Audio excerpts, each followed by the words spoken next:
Você já ouviu falar de generais que conquistaram impérios, de guerreiros que mudaram o rumo da história. Mas existe uma história que nenhum livro de tática militar vai te ensinar. Um dos exércitos mais disciplinados do mundo antigo recebeu a ordem de atacar. E o inimigo era o mar. Isso não é metáfora. Isso realmente aconteceu. Para entender o que aconteceu naquele dia à beira-mar, você precisa entender quem era esse homem. Seu nome verdadeiro era Caio Júlio César Augusto Germânico, mas desde criança o chamavam de Calígula, Botinhas, em latim, porque ele acompanhava o pai nas campanhas militares, vestindo um uniforme de soldado em miniatura.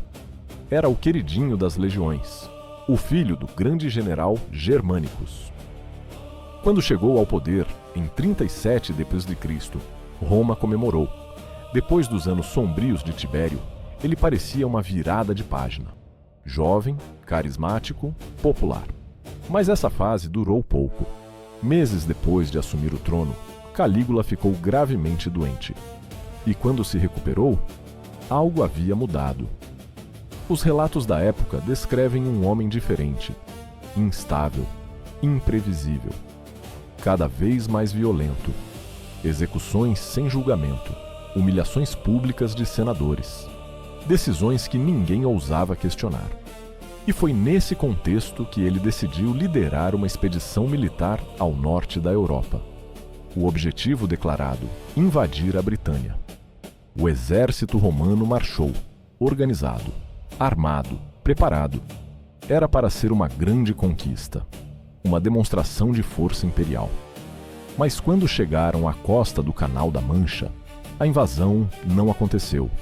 Em vez de embarcar, Calígula mandou as tropas formarem linhas de batalha, de frente para o mar.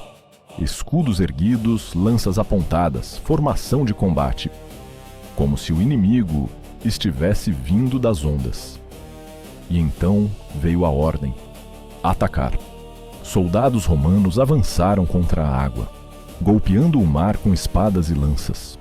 Uma cena que, se você parar para imaginar, é completamente surreal. Mas não acabou aí. Depois do combate, Calígula deu mais uma ordem: recolher conchas. As conchas foram declaradas despojos de guerra, troféus de uma vitória contra o oceano, e foram carregadas de volta a Roma como prova de conquista. Mas calma. Antes de você fechar o vídeo achando que é só mais uma história de imperador louco, preciso te fazer uma pergunta. E se não fosse loucura? Alguns historiadores modernos sugerem uma leitura completamente diferente. Calígula sabia que atravessar o canal era arriscado. A Britânia não seria uma conquista fácil. Uma derrota naquelas condições seria catastrófica, política e militarmente. Então, talvez a batalha contra o mar tenha sido uma encenação calculada. Um modo de voltar a Roma sem ter perdido uma guerra. Porque, tecnicamente, uma guerra de verdade nunca aconteceu. As conchas seriam a narrativa, o troféu que justifica a expedição. Loucura ou estratégia? A verdade é que, quando o poder é absoluto, quando ninguém ousa dizer não, essa linha começa a desaparecer. E no caso de Calígula, talvez a gente nunca saiba onde uma termina e a outra começa. O que você acha? Deixa nos comentários. Louco, estrategista ou os dois ao mesmo tempo? Se você gostou dessa história, tem muito mais aqui no canal. E se ainda não se inscreveu, o mar está esperando.